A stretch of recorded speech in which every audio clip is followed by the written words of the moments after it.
Bonjour à tous, merci d'être là. Je disais à Jacques Attali à l'instant que la date de la mi-juin n'est pas évidemment la date la plus aisée pour des rencontres de cet ordre, et je lui rappelais que, outre le public que vous êtes, nous sommes suivis par Internet, et donc je salue les internautes qui nous regardent en même temps que je vous salue. J'ai le très grand plaisir, non pas de vous présenter Jacques Attali, mais d'accompagner Jacques Attali à cette tribune et de vous dire en quelques mots le personnage très original qu'il est dans le monde de la politique, de la pensée politique, de la pratique intellectuelle en France depuis des années, en vérité découvert par le grand public lorsque François Mitterrand en a fait son conseiller spécial en 1981. Il est devenu une de ces figures de sphinx qui, dans la vie politique, dans la vie médiatique et politique française, compte, puisqu'il avait le bureau par lequel on devait passer pour joindre François Mitterrand. Et ça en a fait un personnage un peu légendaire, naturellement. Qu'est-ce que je retiendrai si j'avais à dire 4 ou 5 phrases sur Jacques Attali ? La première des choses, c'est qu'il est un des esprits les plus universels, en tout cas par ses centres d'intérêt, qui nous ait été donné de rencontrer. Parce que, comme vous savez, c'est en même temps un scientifique, major de Polytechnique, c'est en même temps un historien, c'est en même temps un philosophe, c'est en même temps un économiste, sujet sur lequel je l'interrogerai dans un instant. C'est un homme qui réfléchit sur les identités, et singulièrement sur son identité juive et sur l'identité du peuple juif. Un jour, Jacques Attali a dit ou a écrit « Ce qui change le moins chez l'homme, ce sont les questions qu'il se pose sur lui-même ». Et de ce point de vue-là, de cette interrogation sur ce que c'est qu'être homme et qu'être juif parmi les hommes, il a naturellement apporté un témoignage très important. J'ai beaucoup aimé une phrase qu'il a dite un jour. Il a dit « Quand on se demande ce que c'est qu'être juif, on se dit c'est d'abord d'être de père juif et puis ensuite de mère juive. Je ne sais pas lequel il faut mettre avant. Mais en tout cas, lui a commencé en disant père et puis après mère, ce qui traduit sans doute quelque chose de sa propre histoire. Et puis il dit non, mais en fait, ne vous trompez pas, être juif, c'est avoir des enfants juifs. Et cette idée de transmission, c'est une idée que je trouve infiniment précieuse.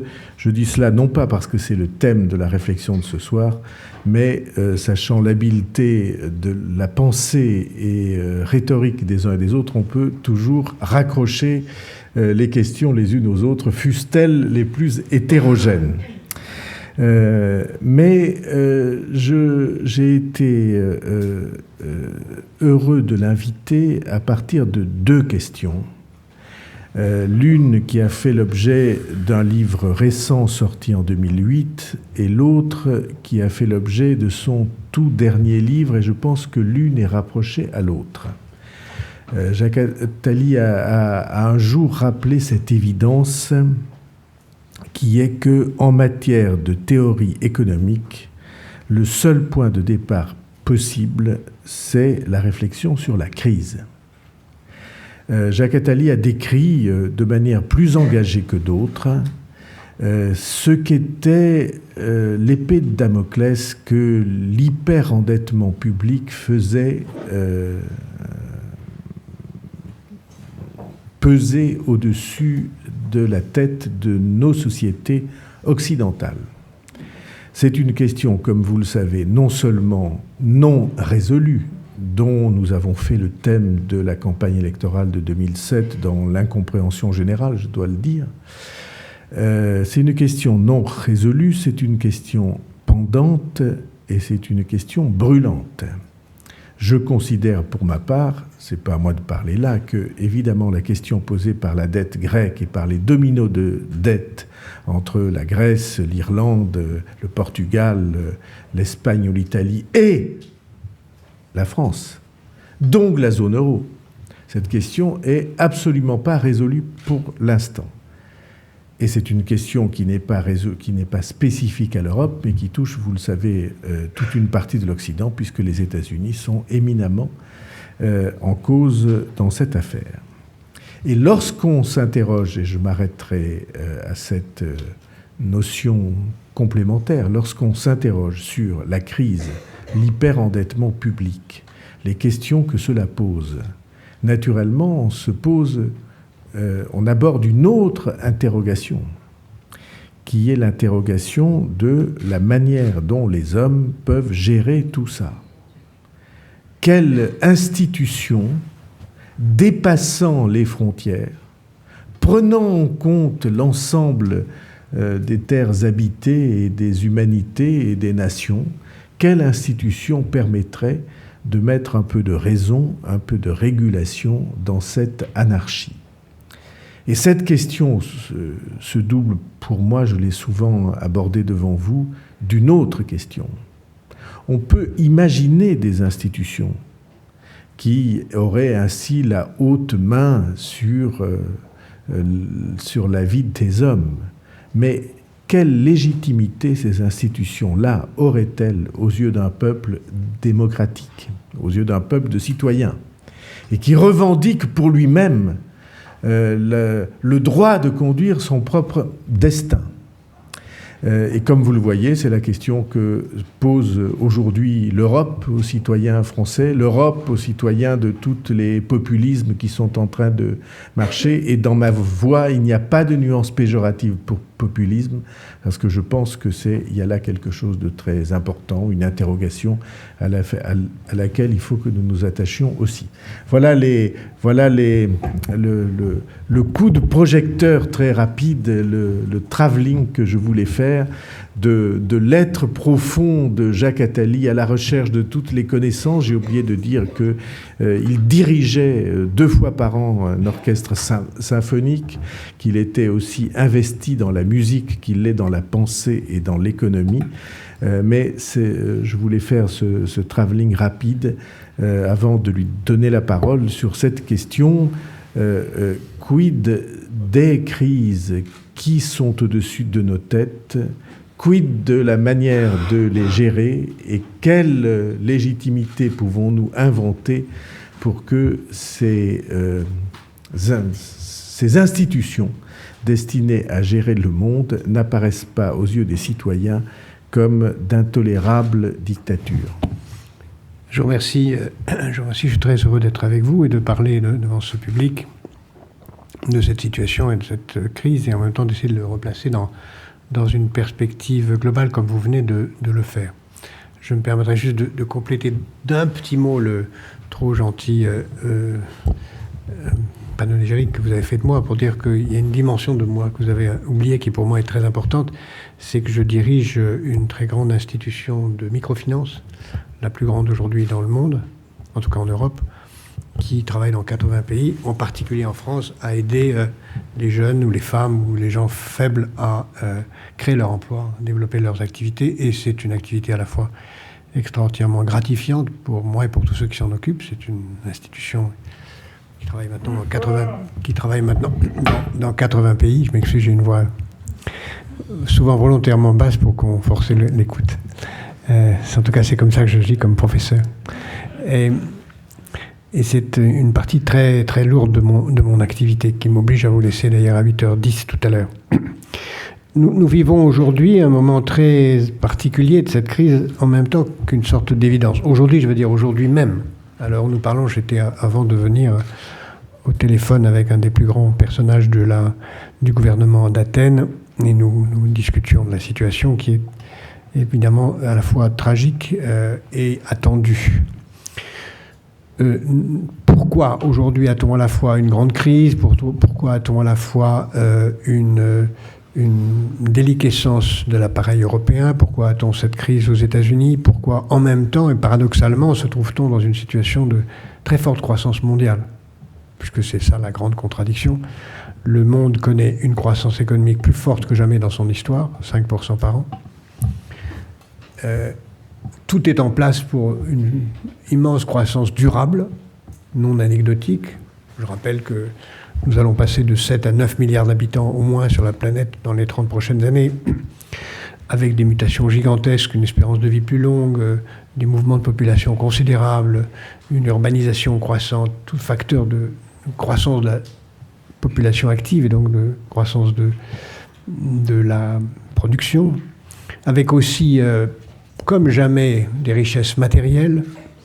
Le patrimoine mondial, je parle sous le contrôle de mon ami Rochefort qui connaît ça très bien, le patrimoine mondial est de l'ordre de 500 000 milliards de dollars à peu près, auxquels s'ajoutent chaque année environ 15 à 20 milliards de dollars de plus, donc ça donne, ou d'euros, l'ordre de grandeur est assez proche de l'incertitude. Ce qui est gigantesque, qui donne une épargne pour investir de plus en plus forte. À un moment où, en même temps, d'ailleurs, on a de moins en moins de violence, contrairement à ce qu'on croit, et donc le patrimoine est de moins en moins détruit par la guerre. Et puis, un troisième facteur de production mondiale, comme jamais dans l'histoire, c'est le progrès technique, qui est en train de s'accélérer à une vitesse considérable, puisque toutes les révolutions industrielles précédentes ont été l'occasion ou la conséquence d'une révolution technologique. Au XIIe siècle, sur les bateaux, ensuite sur différents autres produits. Là, nous avons au moins 4, sinon 5 révolutions technologiques en marche. Les technologies de l'information, qui ont commencé avec la loi de Moore dans les années 60, mais qui aujourd'hui s'accélèrent. On n'a encore rien vu sur les conséquences de ce qui va se passer sur Internet et sur l'informatique, avec le cloud computing, le RFID, l'Internet des objets, le web processing. Enfin, c'est une immense mutation qui est en marche. Le deuxième domaine sur lequel on a des mutations gigantesques, c'est la génomique, qui entre aussi dans l'application de la loi de Moore maintenant, et qui a commencé à bouleverser l'élevage, l'agriculture et la médecine. De prendre des anecdotes ou des événements tous les jours. Hier, le fait qu'on a pu cloner une vache et y intégrer des éléments qui transforment le lait de la vache en l'équivalent d'un lait maternel, un élément parmi des millions d'autres, des bouleversements qui commencent et qui vont s'accélérer, puisque le coût du clonage humain est passé de 3 milliards pour un individu il y a 10 ans à moins de $2 000 maintenant, et on va descendre à $10 dans 3 ans. Donc on est rentré dans un processus de mutation gigantesque. Puis derrière, il y a encore d'autres vagues de progrès techniques, les nanotechnologies qui vont bouleverser la façon de construire, la façon de penser la médecine, la façon de penser l'armée, la façon de penser milliers de choses différentes. Et puis derrière, les neurosciences qui vont aussi bouleverser la façon d'apprendre, de gérer les maladies du cerveau, la mutation de l'intégration entre l'homme et la machine. Il y a là 40 ans devant nous de progrès technique, de progrès scientifique et de pratique qui vont avoir aussi des conséquences sur les enjeux de l'énergie, sur les enjeux climatiques, tout à fait gigantesque. Et à cela s'ajoute un autre facteur de production qui fait une croissance extrêmement forte à l'échelle de la planète, c'est que une valeur particulière est en train de l'emporter, c'est la valeur de la liberté individuelle. On aurait pu penser que d'autres valeurs soient dominantes. Il y avait la valeur de la recherche de l'immortalité, il y avait la valeur de la solidarité. En réalité, l'humanité a choisi pour le moment la valeur de la liberté individuelle. Et elle s'impose partout. Elle s'impose dans la vie intellectuelle, elle s'impose dans l'économie. Dans l'économie, l'organisation de la gestion de la rareté dans une utopie de liberté individuelle, c'est le marché qui permet de gérer la rareté dans une illusion de liberté. Et dans la politique, la rareté des biens publics se gère dans une illusion de liberté par la démocratie. Et donc, le couple marché-démocratie, c'est le cœur de la dynamique du triomphe de la valeur de la liberté individuelle dans nos sociétés. Et c'est ce mécanique qui a commencé comme une sorte de machine implacable au XIIe siècle en Flandre, mais qui s'est installée au XVIIe siècle en Grande-Bretagne, où l'État fort crée le marché crée la démocratie. Ça s'est progressivement généralisé à toute l'Europe, puis ensuite à l'Amérique latine, à l'Europe de l'Est, et maintenant on le voit en Afrique, on le voit partout. Conséquence, on a en effet cette dynamique qui s'auto-entretient, où le marché a besoin de la démocratie a besoin du marché, et avec cette extension progressive, au point que certains ont pu dire, écoutez, il n'y a pas de problème, le marché et la démocratie s'étendent à l'échelle de la planète, l'histoire est terminée, non pas parce que l'histoire est figée, mais parce que l'histoire maintenant va se réduire à la généralisation du marché de la démocratie. Ce qui est en fait ce à quoi on assiste aujourd'hui. On peut dire donc ce qui s'est passé en Égypte, ce qui s'est passé en Tunisie, ce qui se passera demain dans Chine et dans d'autres pays est prévisible, et la seule difficulté c'est d'en prévoir la date. Et naturellement, marché et démocratie sont les conditions aussi de la croissance économique, dans la mesure où le marché c'est un épouvantable système, mais c'est le moins mauvais en termes d'efficacité de la répartition des richesses, ou de la production des richesses, et la démocratie, c'est ce qui permet d'en compenser les insuffisances, de répartir les biens publics et d'assurer les règles de fonctionnement du marché, évidemment. Donc tout est mieux, pour le mieux, dans le meilleur des mondes, en apparence. En réalité, nous avons, le sentiment de réalité, ça ne marche pas. Ça ne marche pas, au moins dans nos pays, au moins pour l'immense majorité de l'humanité, parce que quand on se promène, ce qui est mon cas, l'essentiel du temps à travers le monde, on se rend compte que personne ne parle de la crise, ni en Australie, ni au Canada, ni en Inde, ni en Chine, ni au Brésil, si au Brésil un tout petit peu, ni en Argentine. Je vois la longue liste des pays où ils ne parlent pas de la crise. On parle de la pauvreté, on parle des injustices, on parle des inégalités, on parle de la corruption, on parle de la dictature, on ne parle pas de crise. Une vague de croissance, parce que si la croissance mondiale est à 5% aujourd'hui, alors que la nôtre est à moins de 2 ou autour de 2, c'est que la croissance des autres est à 7, 8, 9, 10. Donc le monde est aujourd'hui en extraordinairement forte croissance, et on pourrait penser que tout va bien. En réalité, il y a deux types de problèmes qui nous ramènent au sujet que François Bayrou vient d'évoquer. Le premier, c'est l'Occident, et le deuxième, c'est le monde dans son ensemble. L'Occident, lui, souffre évidemment d'une sorte de fatigue à l'égard du développement. Nous sommes encore de loin les maîtres, nous sommes de très loin le niveau de vie le plus élevé, nous sommes de très loin presque irrattrapables en termes de niveau de vie par tête. Dans 30 ans, les Chinois auront dépassé le PIB américain, mais ils auront encore un revenu par tête du tiers du revenu américain. Donc avant que la Chine ou les autres pays rejoignent notre niveau de vie, il faudra beaucoup de temps. Donc nous sommes encore pour très longtemps avec un niveau de vie très élevé, mais nous sommes fatigués. Nous sommes fatigués les uns et les autres pour différentes raisons. Parmi les facteurs de production, les États-Unis ont encore une démographie très allante parce qu'ils sont très ouverts à l'immigration, ce qui est à la différence de nous, Européens, qui sommes fermés à l'immigration. Ils sont ouverts à la technologie et ils ont la monnaie dominante et l'armée dominante. Donc ils sont encore capables de maintenir une apparence de puissance. Nous n'avons pas la démographie, parce que nous sommes faibles démographiquement, parce que nous sommes hostiles à l'immigration et parce que nous savons aussi pas être capables d'attirer les talents qui permettent de développer les technologies en question. Mais en même temps, les États-Unis ont ressenti depuis 1979-80, maintenant tous les économistes sont d'accord là-dessus, une mutation très profonde du rapport de force dans la société américaine qui fait que la croissance naturelle de l'économie américaine s'est établie à un rythme plus bas, en raison du fait que tous les facteurs de production avaient été utilisés, et en même temps un glissement des rapports de pouvoir en faveur du capital au détriment du travail. Et donc ça crée une contradiction ingérable, puisqu'il y a à la fois moins de revenus pour entretenir la consommation et la nécessité d'avoir des revenus pour entretenir la demande qui crée les profits. Donc cette contradiction, il fallait en sortir. Les États-Unis en sont sortis depuis les années 80, en réinventant un mécanisme qu'on a connu dans toutes les périodes de crise depuis le XIIIe siècle, c'est que ce que vous ne pouvez pas donner aux gens sous forme de salaire, vous le donnez sous forme de plus-value. Ce que vous ne pouvez pas donner sous forme d'augmentation de revenus, vous le donnez en augmentation de la valeur des actifs, à condition de rendre les actifs liquides.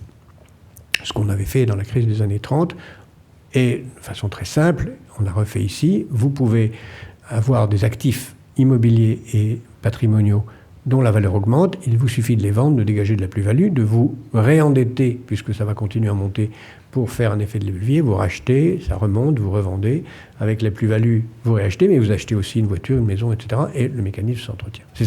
C'est comme ça que s'est joué le développement de la croissance américaine depuis le début du XXe siècle, avec à chaque fois des moments d'incertitude et de questionnement, et l'Europe elle-même a progressivement connu cela, plus parce que nous sommes des nations tournées autour de l'État avec une croissance de la dette publique que de la dette privée, mais malgré tout avec progressivement ce type d'incertitude.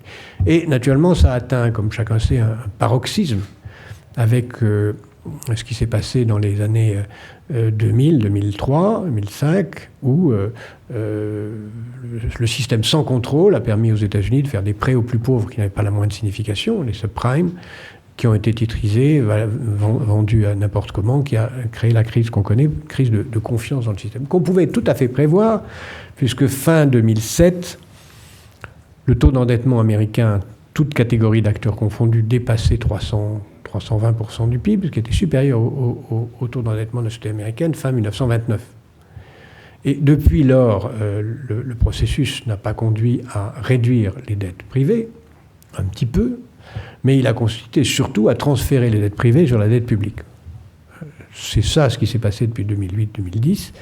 Les gouvernements occidentaux, européens, américains et japonais, qui suivent le même chemin avec une caractéristique très particulière qui est qu'ils ont une très faible démographie, mais ils ont une très forte épargne, donc ils peuvent s'endetter davantage puisque leur épargne est intérieure, ont commencé à vivre au-dessus de leurs moyens. Nous sommes devenus mythomanes. Nous vivons au-dessus de notre capacité. Et cette mythomanie, ça accompagne une faiblesse de l'État qui sait très bien qu'il n'a pas les moyens politiques d'augmenter les impôts et pas les moyens politiques de réduire les dépenses. Nulle part. Nulle part dans les pays développés. Donc tout naturellement, à partir de la crise, elle s'est traduite par une accélération des problèmes. On savait très bien, et vous avez eu la gentillesse de signaler le livre que j'ai écrit sur le sujet, on savait très bien, parce que ça renvoie à toutes les crises, que ça finirait mal, qu'une dette, à un moment, il faut la payer. On savait très bien qu'au fond, on était en train de s'installer dans un processus dans lequel le maître à penser n'était ni Keynes, ni Schumpeter, l'innovateur, mais le maître à penser, c'est Madoff. Le grand théoricien de l'économie d'aujourd'hui, c'est Madoff. Nous sommes en processus de madovisation générale de l'économie occidentale. On fait des dettes et on se les repasse les uns aux autres. Naturellement, à un moment, tout ça augmente, et comme toujours dans toutes les crises, on commence par avoir la réaction qu'on a face à une maladie grave. Pas ça, pas moi, pas maintenant. Et ça se produit de façon tout à fait systématique dans toutes les crises depuis le XVIe siècle qu'on a pu étudier. Pas ça, pas moi, pas maintenant. Et c'est ça que les États-Unis vivent, c'est ça que nous vivons aujourd'hui, pas ça, pas moi, pas maintenant.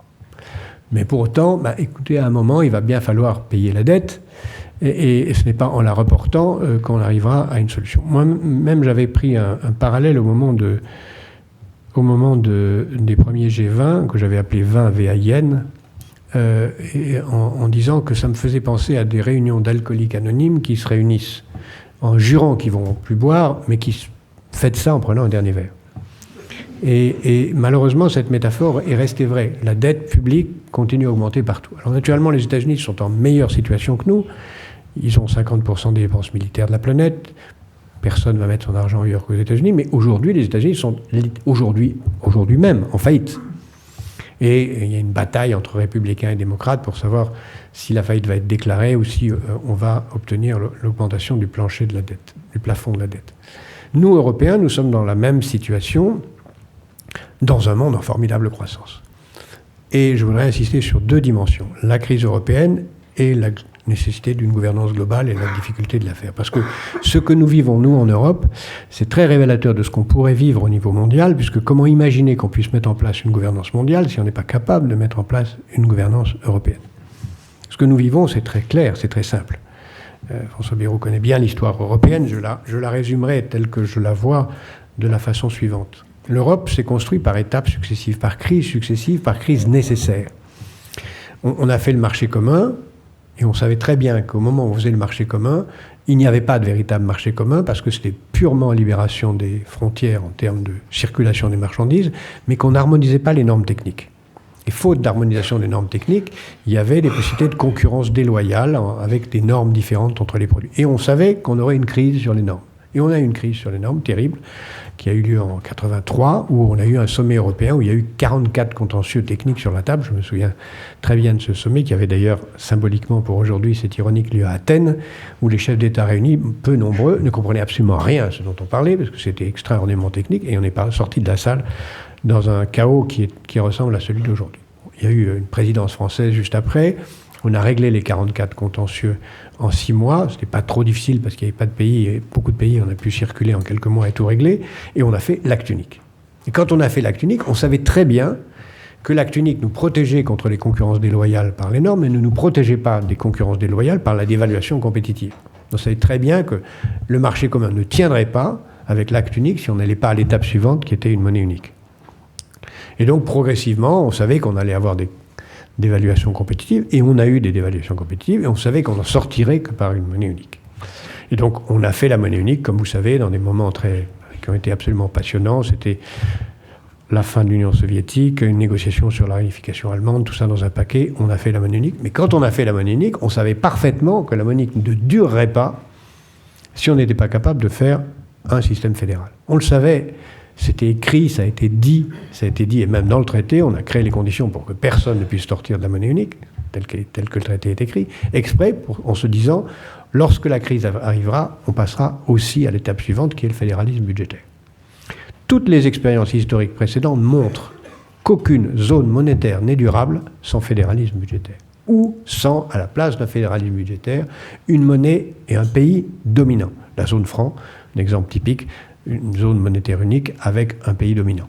Les autres, toujours, ne tiennent pas s'il n'y a pas, au bout de la route, un vrai fédéralisme politique. Parce qu'à un moment, si vous avez une monnaie unique, vous avez des différences de compétitivité que vous ne pouvez compenser que par des mouvements de capitaux ou des mouvements de personnes, ou par une harmonisation des conditions de compétitivité. Et donc, pour ça, il faut un pouvoir central.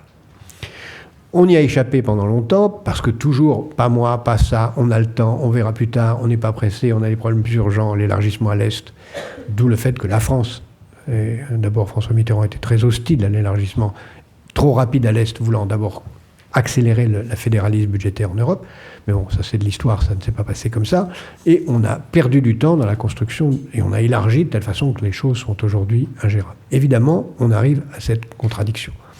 Cette contradiction qui fait qu'aujourd'hui, il est évident qu'il faut un ministre des Finances de l'Europe, et Jean-Claude Trichet a raison de le dire, mais malheureusement, la Banque centrale, depuis 10 ans, s'y oppose.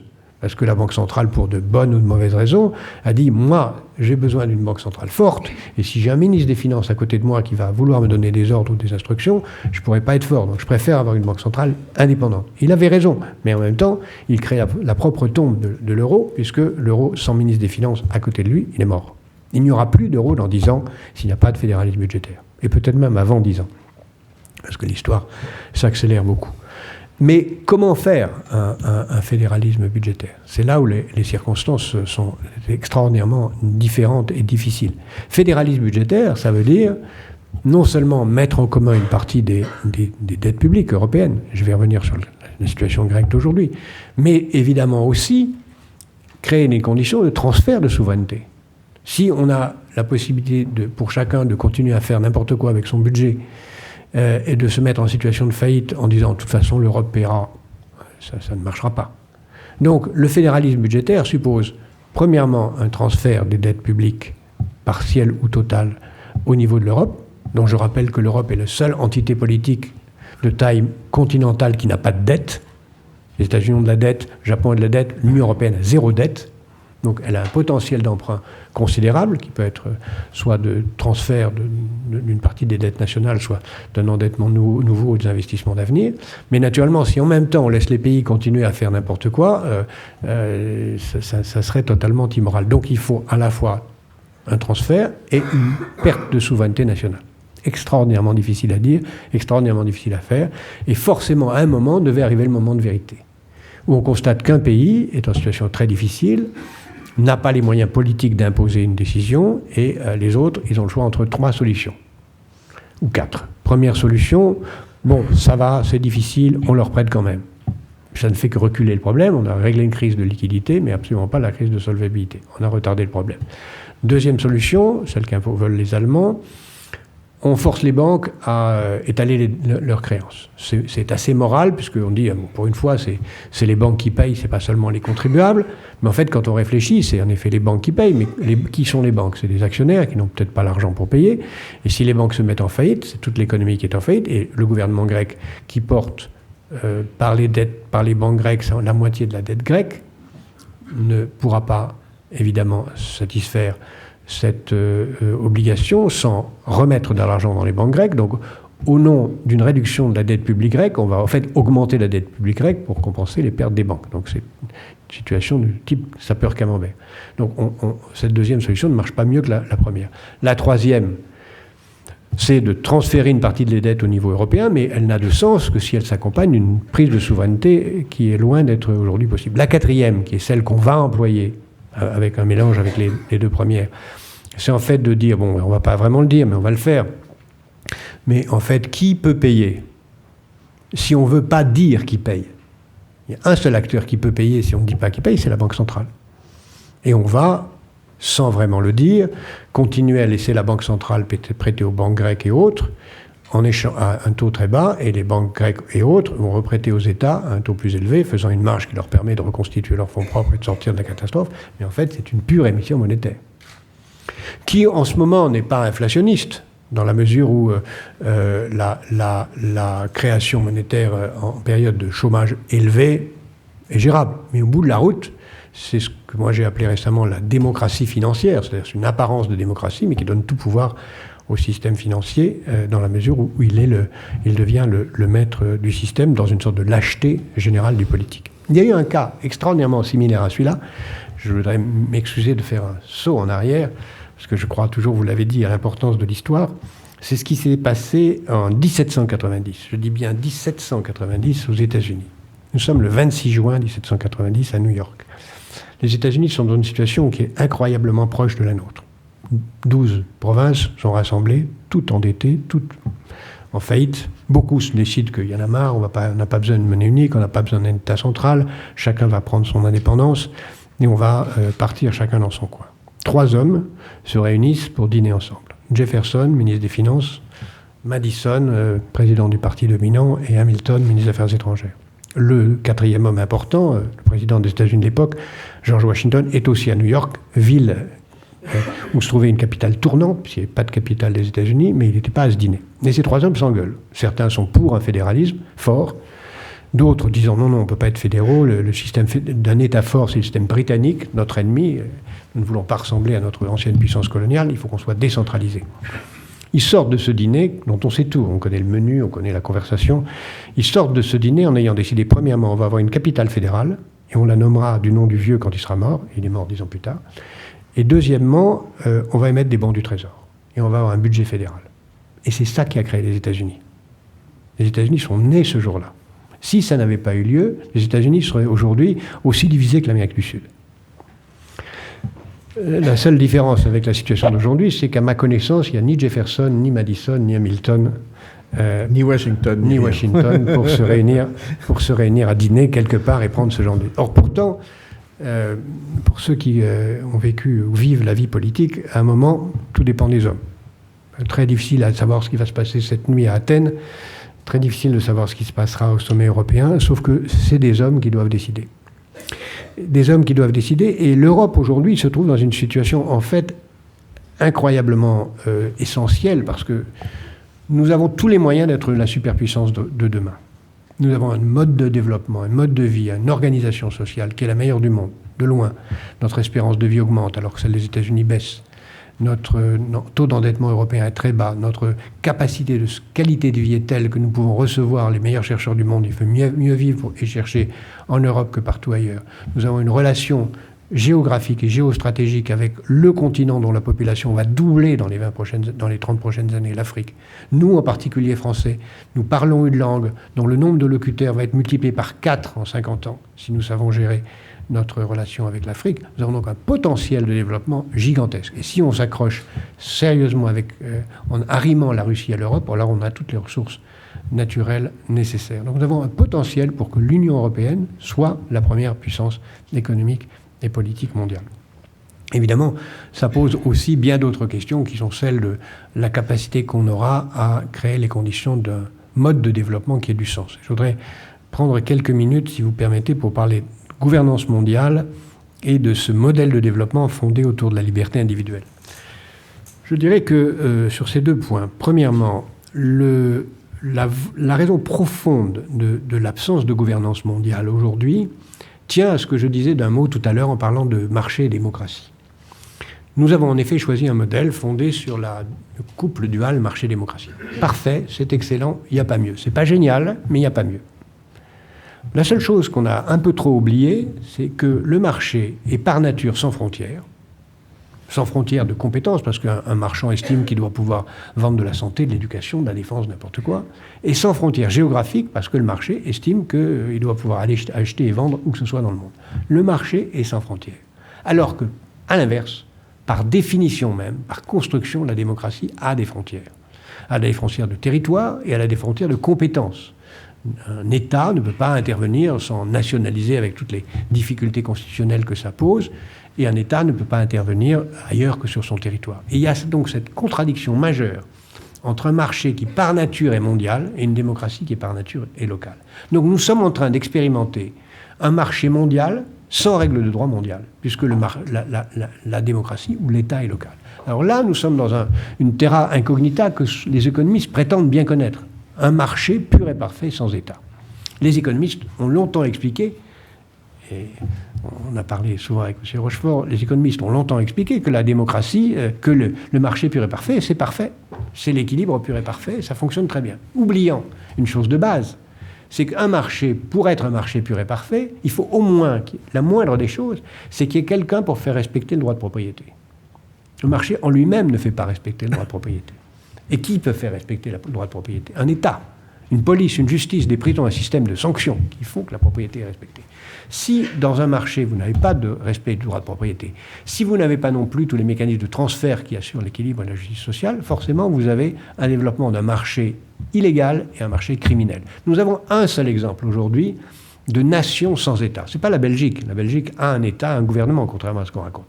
Mais il y a un pays qui n'a pas d'État pendant 15 ans et qui aujourd'hui essaye, mais n'y arrive pas tout à fait, c'est la Somalie. La Somalie n'a pas d'État. Et je disais tout à l'heure que nous étions en processus de madovisation de la planète. Nous sommes aussi, d'une certaine façon, en processus de somalisation de la planète. Parce que nous sommes en processus de globalisation sans État. Et qu'est-ce que c'est que la Somalie? C'est un pays dans lequel règnent les trafiquants de drogue, l'économie criminelle, la mafia, l'absence totale de toute règle. C'est ça qui est en train de devenir le monde.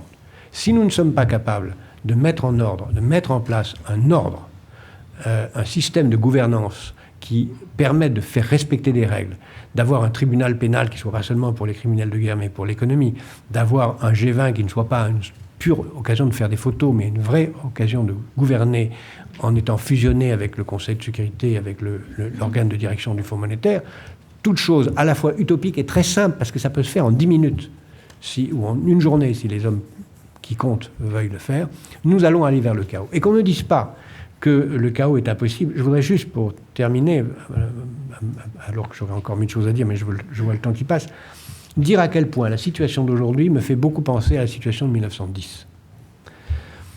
En 1910, il y avait énormément de progrès techniques, un optimisme fantastique. On avait inventé la voiture, l'avion, l'électricité, tout ce qui fait notre vie quotidienne d'aujourd'hui. En 1910, on avait derrière nous 70 ans de paix, comme maintenant. En 1910, les nations étaient extraordinairement intégrées. Et Jaurès disait, l'Angleterre ne fera jamais la guerre à l'Allemagne parce qu'ils sont trop intégrés économiquement. En 1910, on voyait développer un début de démocratie un peu partout. On voyait apparaître des germes de démocratie en Russie, on voyait des germes de démocratie en Chine, et on voyait ce système se mettre en place. En 1910 aussi, on a eu une crise financière qui ressemble incroyablement à celle d'aujourd'hui, avec un transfert de pouvoir de la Grande-Bretagne vers les États-Unis. On a eu du terrorisme, on appelait ça anarchisme ou nihilisme. On avait le début des mouvements de haine raciale et de refus de l'étranger. On n'aimait pas les immigrés, ils étaient à l'époque polonais, italiens et juifs. Et on a choisi le protectionnisme. Et qu'est-ce qu'on a eu? On a eu 40 ans de barbarie. En tout cas pour l'Europe de l'Ouest, 35 ans, et pour l'Europe de l'Est, 60 ans. Mais en 1910, personne ne connaissait le nom de Staline, de Hitler, de Mussolini. Personne ne connaissait le fascisme, le communisme. Pourtant, Lénine était encore là, il vivait à Genève à cette époque. Personne ne les connaît. Aujourd'hui, qu'on ne me dise pas que c'est impossible parce qu'on ne les connaît pas, ces mouvements ou ces hommes. Ils existent. Ils sont quelque part. Ils n'attendent qu'une chose, c'est la faillite de la démocratie. Et ils viendront si la démocratie fait faillite. Ils viendront. Ils viendront prendre le pouvoir, ils viendront remplacer les élites qui auront échoué. Nous sommes exactement dans la même situation. Nos prédécesseurs de 1910 avaient la possibilité de faire un XXe siècle heureux. Il aurait suffi qu'ils choisissent l'intégration, la volonté de construire ensemble. Ils ont choisi la guerre facile, courte, qu'on allait gagner en quelques jours, et ils ont eu la tragédie. Nous sommes exactement devant la même hypothèse. L'Europe est heureuse, elle peut s'effondrer. Le monde est en potentiel de croissance immense, il peut s'effondrer. La parole maintenant est à la politique. Je vous remercie.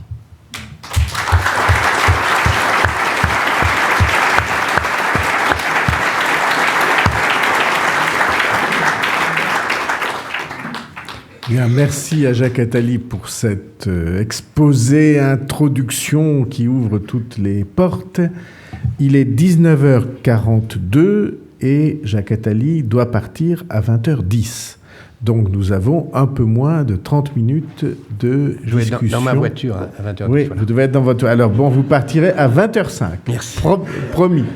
Et donc, on va passer les micros. Les questions... je vois des bras levés, Agnès sur ma gauche, mais aussi sur ma droite. Oui.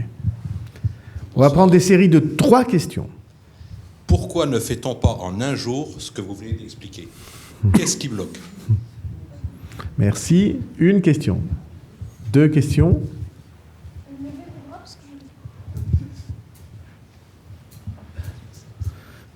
Si tu peux alterner féminine et masculine, ça sera mieux. Oui. Oui. Est-ce que la crise actuelle n'est pas une façon, pour ceux qui ont été gagnants pendant la période de croissance, de ne pas accepter une dévalorisation des actifs patrimoniaux, ce qui fait que le poids de la crise va se transférer d'une certaine façon sur, disons, les flux, c'est-à-dire les revenus, la consommation, etc. Merci. 3e question. Les gagnants d'une époque n'acceptent pas de payer quelque part leurs excès. 3e question. Féminine si possible. Il y a voilà. Oui, vous avez insisté sur les facteurs de production en croissance, mais vous n'avez pas parlé des matières premières quand même, dans les ressources limitées à l'échelle de la planète, l'énergie, l'alimentation, etc. Bien. 3 sujets encyclopédiques. Enfin, le plus encyclopédique, c'est le premier. Pourquoi on ne fait pas ce qu'on devrait faire? Je pense qu'on ne fait pas ce qu'on devrait faire tout simplement parce qu'on n'a pas une conscience de la menace. Quand on a une vraie conscience de la menace, on est acculé et on le fait. Et moi, j'ai toujours constaté que les hommes politiques, à la différence des hommes d'État, ne décident qu'au dernier moment. Les hommes d'État décident un peu en avance. Donc aujourd'hui, nous sommes dans un moment où personne n'a envie de décider en avance. Pour prendre la mécanique européenne, elle reste entièrement franco-allemande. S'il n'y a pas d'accord franco-allemand, il n'y a rien. Or, aujourd'hui, il n'y a pas d'accord franco-allemand.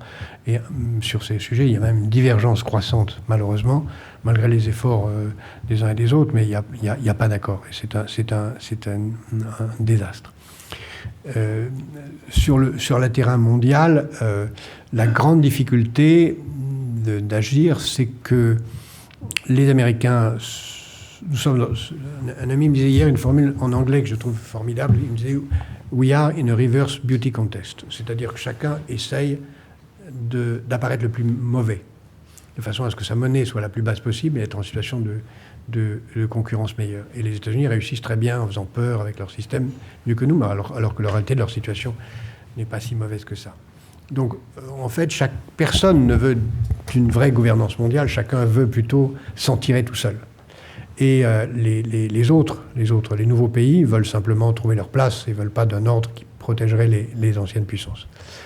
Pour ce qui est du rapport entre revenus et patrimoine, oui. Aujourd'hui, on est dans une situation absolument surréaliste où on explique qu'il faut absolument maintenir la demande et on considère que le seul moyen raisonnable d'augmenter la demande, c'est d'augmenter la dette, alors qu'un autre moyen vaguement raisonnable, ce serait d'augmenter les salaires, qui est quand même un moyen simple d'augmenter la demande. Mais celui-là, on ne l'emploie pas. Par contre, augmenter la dette, c'est soi-disant un moyen raisonnable. Parce que, en effet, le système est ainsi construit dans des rapports de pouvoir qui ne permettent pas de faire autrement. Qu'on ne nous dise pas non plus que les salaires sont la clé de la compétitivité. Si c'était vrai, le premier pays du monde serait le Bangladesh, le deuxième serait Haïti. Donc c'est pas vrai. Et en termes de compétitivité, c'est vrai que nous avons un problème de compétitivité avec l'Allemagne, nous, la France, mais il n'est pas dans les salaires, il est dans l'innovation, il est dans les produits nouveaux, il est dans la capacité à créer de la recherche et des produits nouveaux qu'on n'a pas, et toutes les études maintenant le démontrent. Donc c'est vrai qu'il y a un rapport de pouvoir entre les détenteurs de patrimoine et les détenteurs de revenus fixes qui est clairement en jeu. Sur les matières premières et l'énergie, je n'en ai pas parlé parce que, au risque de vous surprendre, je considère que c'est un problème très grave, mais c'est de loin le plus maîtrisable. Dans l'histoire humaine, on a toujours trouvé des solutions au manque d'énergie. En 1910, non pas en 1910, mais en 1895, on expliquait que vers 1960, Paris serait recouvert de 100 mètres de crottin, parce qu'on n'avait pas vu qu'il allait y avoir une mutation. Et aujourd'hui, quand on regarde aussi sérieusement que possible tous les progrès techniques dont je viens de parler, toutes les découvertes en matière d'énergie, on s'aperçoit que le problème, je ne dis pas qu'il va se régler tout seul, l'énergie va être plus chère, mais il y a beaucoup d'énergie disponible et il y a énormément d'économies d'énergie possibles, et donc je ne pense pas que ce soit un problème hors de contrôle. De même, également, la maîtrise des émissions de gaz à effet de serre et d'oxyde de carbone, je ne pense pas que ce soit hors de contrôle, loin de là. Mais évidemment, ça exige des mutations tout à fait considérables, des décisions d'infrastructure très fortes qu'on est très loin d'avoir pris. Je ne pense donc pas que ce soit le sujet le plus difficile. Par contre, là où vous avez, je dirais, j'ai plus d'inquiétude, c'est ce qui concerne les problèmes agricoles et qui sont liés à la démographie. J'ai dit tout à l'heure très rapidement que nous allons être 9 milliards en 2050. C'est en effet l'hypothèse centrale. Si cette hypothèse se réalise, il y a de quoi nourrir la population de la planète. Il y a même aujourd'hui beaucoup de gaspillage dans l'utilisation de l'agriculture, et 9 milliards, la FAO considère que c'est possible. Il faut pour ça développer beaucoup le monde rural, développer la petite ferme et pas la grande exploitation, mais on sait faire.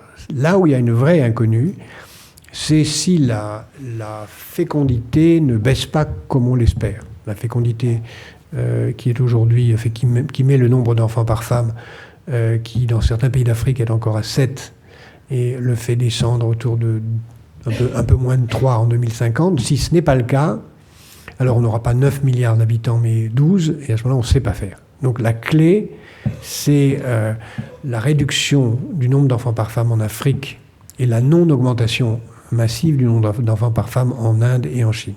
Si les tendances actuelles se poursuivent, on va dans la bonne direction.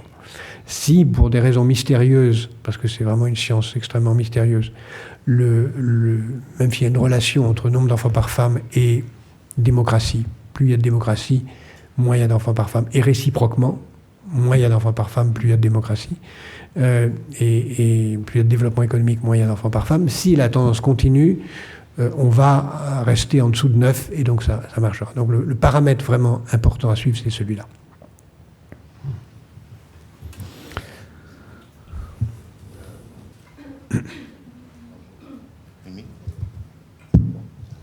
Bonjour. Je vais me permettre de lire ma question de manière à être rapide et précis. Vous nous avez rappelé l'importance du couple marché-démocratie.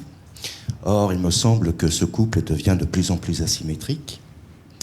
Et alors que nous nous dirigeons de plus en plus vers une économie de la connaissance, et donc que la valorisation du capital humain est devenue une question cruciale, pensez-vous que réserver et attribuer aux salariés une part non négligeable du capital, dit social, constituerait un avantage compétitif, concurrentiel, et si oui, dans quelles conditions ?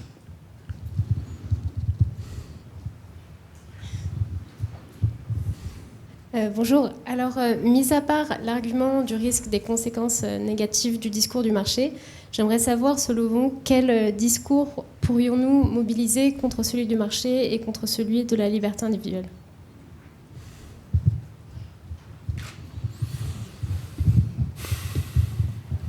Oui, bonjour.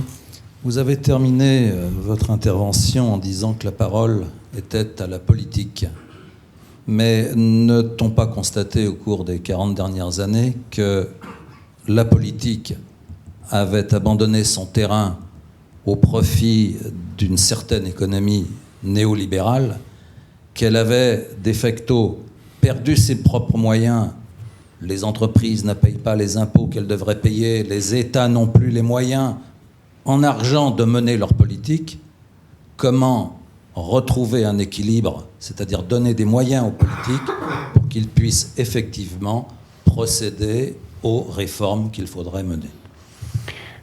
Ces trois questions sont si immenses qu'on va considérer que c'est le dernier round de questions, si vous voulez bien. Sur la première question, oui, je crois que dans une économie qui est de plus en plus, en effet, une économie du savoir, il faut réhabiliter les modèles de coopérative, les modèles de partnership, comme on dit en anglais. Et je crois qu'il y a dans le mutualisme, quand il n'est pas une façon de camoufler un capitalisme ordinaire. Voilà, comme c'est souvent le cas, malheureusement, pour notre propre mutualisme français. Mais le modèle coopératif, le vrai modèle coopératif, à mon avis, est un modèle d'avenir. Et je pense que pour les... J'ai souvent pensé, François a fait allusion à mon amour de la musique, mais j'ai souvent pensé que la musique était très révélatrice des mutations. Et les musiciens, comme les gens de théâtre, savent que la seule entreprise qui compte, c'est l'entreprise individuelle. On est soi-même son entrepreneur. D'ailleurs, soi-même, la première entreprise qu'on gère, c'est sa vie. Ensuite, les musiciens, ils font partie d'orchestres. Les orchestres sont provisoires, ils font parfois partie de plusieurs orchestres à la fois. Et au-delà de ça, ils ont parfois des orchestres permanents qui sont extrêmement durables, qui sont des grands orchestres. Je crois que c'est ça l'entreprise de demain. C'est à la fois une entreprise individuelle, des entreprises provisoires et des grandes choses stables de très, très haut niveau. La deuxième question que vous avez posée, c'est que peut-on opposer comme idéologie au libéralisme? Alors ça mérite 3 minutes, au moins. Je pense que la liberté individuelle est une valeur formidable, mais si on creuse jusqu'au bout, c'est une valeur suicidaire. Parce que dit la liberté individuelle? Elle dit « je suis libre de changer la vie ». Et en effet, dans le marché, je peux choisir un autre produit que je consomme, un autre employeur, un autre employé.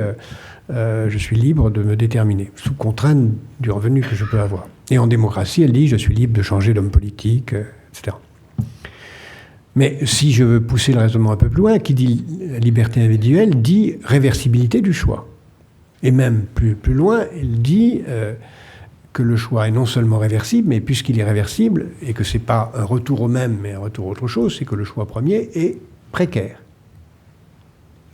Et peu de gens voient que la liberté individuelle, c'est la même chose que la précarité.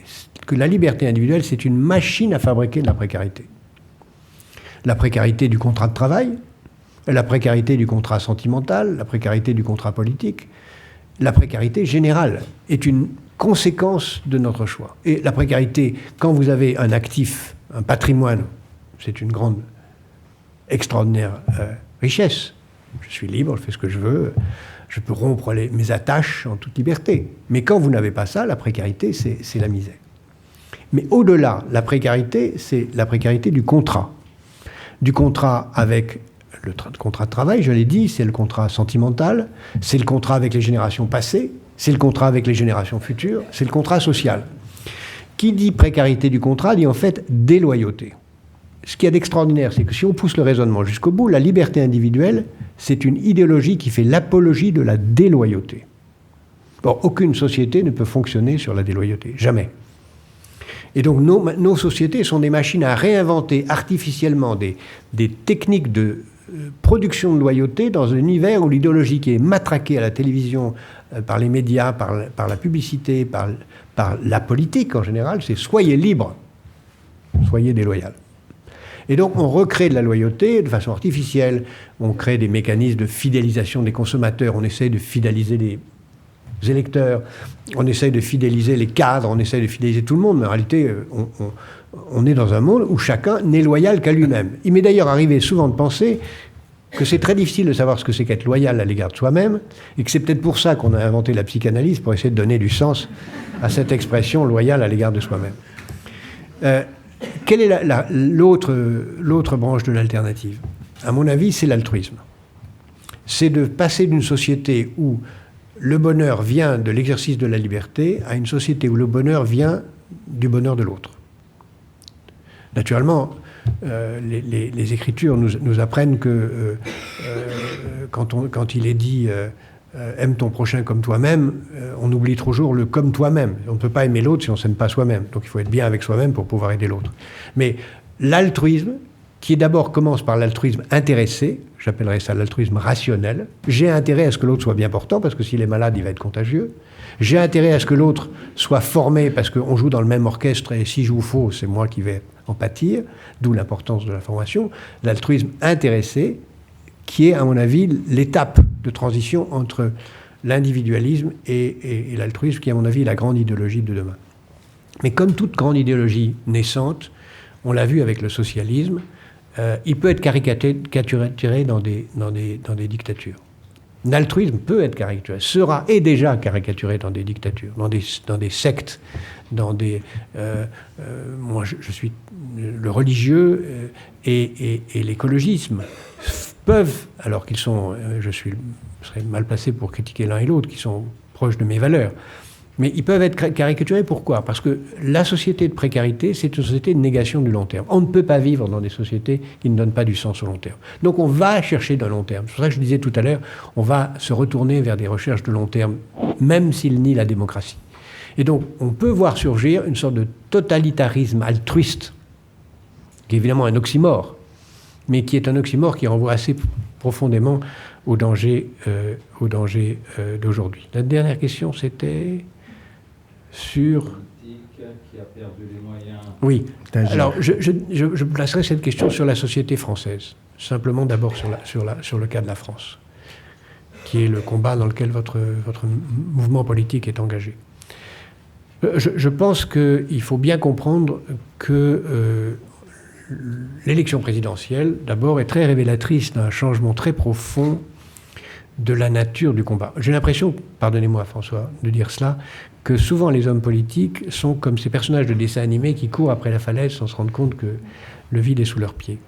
Parce que la présidence de la République aujourd'hui n'a plus de pouvoir. Si vous prenez les 4 pouvoirs fondamentaux que moi j'ai vécu du président de la République que j'ai eu l'honneur de servir, c'était la défense nucléaire face à l'Union soviétique. Il n'y a plus d'Union soviétique, il n'y a plus donc l'arme nucléaire, la dimension thanatocratique du président, qui a droit de vie ou de mort, heureusement par la peine de mort et par heureusement c'est disparu, et par l'arme nucléaire, ça a disparu. Premier pouvoir qui a disparu. Deuxième pouvoir, la monnaie. On jouait un rôle très important dans la politique économique, et le président de la République, il devait déterminer très largement la politique. Heureusement, ça a disparu. Troisième pouvoir, la politique industrielle. Ça a disparu parce qu'à la fois on a privatisé tout, et puis parce que la globalisation fait qu'aujourd'hui il n'y a plus de politique industrielle. Ni dans les nominations, l'État se bat pour les 3 ou 4 postes qu'il peut encore nommer, mais en dehors de ça, il n'y a plus personne. Et quatrième pouvoir, les infrastructures publiques. Et ça, l'État les a plus parce que 75% des infrastructures publiques appartiennent aux collectivités locales. Donc l'État est au sens propre saigné aux 4 veines. L'Europe, la défense, l'industrie, la globalisation et la région. Par le haut, par le bas, par les côtés. Donc, il faut que l'État se réinvente un pouvoir. Il ne peut pas reprendre les pouvoirs que je viens de dire, parce que ce sont des bonnes nouvelles, sauf la politique industrielle. Mais il faut réorganiser tout ça. Nous sommes dans un chaos, et je parle sous le contrôle des élus locaux ici, nous sommes dans un chaos absolu, avec 7 niveaux régionaux. Il en faut 2. Moi, j'ai écrit dans le rapport de la commission que j'ai présidée, M. Rochefort a travaillé très précieusement et très utilement à ce rapport, nous avons proposé 2 niveaux, l'agglomération et la région. On peut en choisir d'autres, mais il ne faut pas plus que 2. Et nous en avons 7. Tant qu'on n'a pas fait cette simplification, on ne peut rien. Et il faut que l'État retrouve du pouvoir dans cette remise en forme de l'appareil. Mais ceci, on pourrait le décliner dans un très grand nombre de dimensions. Ça veut dire un politique qui, au moment des élections prochaines, ne se pose pas simplement la question nécessaire de est-ce que l'homme qu'on va élire va être capable de réagir face aux crises ? Ou est-ce que l'homme qu'on va élire sera plus capable de défendre telle catégorie sociale ou telle autre ? Vous connaissez mes opinions politiques sur ce terrain. Mais on va devoir choisir une vision de la place de la France, de l'Europe, une vision de l'Europe, une vision du monde, une capacité à penser la réforme absolument nécessaire de l'État de l'État et de la gouvernance de la nation pour que cette nation continue à avoir son mot à dire dans son propre destin. Je vous remercie.